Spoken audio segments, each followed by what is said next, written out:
cek kesehatan gratis baru diluncurkan yang di sekolah tanggal 4 Agustus kemarin. Jadi Pak Presiden senang sekali karena sekarang sudah 17 juta dan beliau ingin kalau bisa nanti 17 Agustus bisa nggak 20 juta gitu supaya bisa ada pencapaian yang baik di sana. Saya juga laporkan dari 32 rumah sakit yang dibangun di daerah-daerah terpencil, 22 kan sudah groundbreaking. Sisanya 10 akan di groundbreaking juga di semester kedua ini.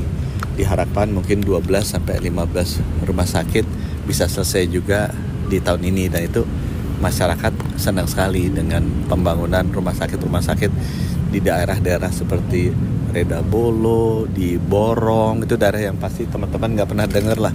Konawe, Buton, ya Anambas, Taliabu, Dinias, itu daerah-daerah yang memang Bapak Presiden perhatikan. Bapak Presiden malah mengatakan kalau bisa ditambah, jangan 66.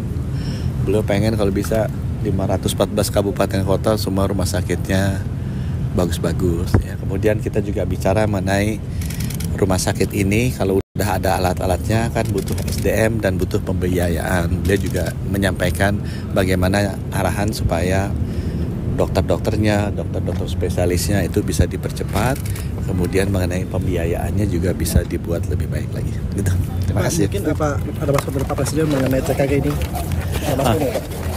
Beliau ingin dipastikan tindak lanjutnya gimana, dan beliau tadi tanya hasil temuannya apa. Yang paling tinggi ternyata itu gigi. Jadi kesehatan gigi kita buruk sekali. Itu sesuai juga bahwa dari 10.000 puskesmas yang punya dokter, yang nggak punya dokter ada sekitar 600-an. Yang nggak punya dokter gigi itu 4.000-an. Sehingga itu tugasnya saya adalah bagaimana memperbaiki anak-anak sekolah, termasuk juga dewasa dan lansia itu giginya bisa lebih sehat lagi. Dan dia juga bilang kalau perlu gimana tuh caranya dokter-dokter gigi kita diperbanyak tuh, supaya bisa merawat masyarakat kita. Lucu sih gigi. Cara meninjau Pak, meninjau langsung. Kenapa? Meninjau langsung ada nggak? Kita juga bahas tentang peresmian 3 rumah sakit ya. Jadi ada rumah sakit di Jayapura kan udah jadi rumah sakit Kemenkes yang besar. Itu juga beliau setuju nanti akan meresmikan. Terusnya juga ada rumah sakit PON yang baru di Jakarta kan.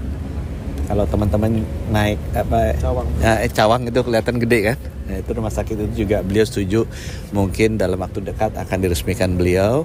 Dan ada rumah sakit jantung khusus di Solo yang merupakan hibah dari Raja UAE, itu juga akan diresmikan. Jadi ada 3 rumah sakit besar baru yang akan diresmikan. Soal insentif dokter spesialis Pak udah berjalan belum ya Pak? Insentif dokter spesialis. Itu nanti beliau yang akan luncurkan karena itu idenya beliau ya. Jadi teman-teman tahu beliau sudah mengeluarkan Perpres untuk insentif dokter spesialis di daerah tertinggal. Gitu ya. Diluncurkannya kapan Pak? Beliau bilang mungkin pada saat ini nanti, pada saat rumah sakit PON. Waktunya Pak? Ya itu beliau akan atur dalam waktu singkat. Bulan ini Pak? Ya, bulan ini. Terima kasih ya. Terima kasih Pak.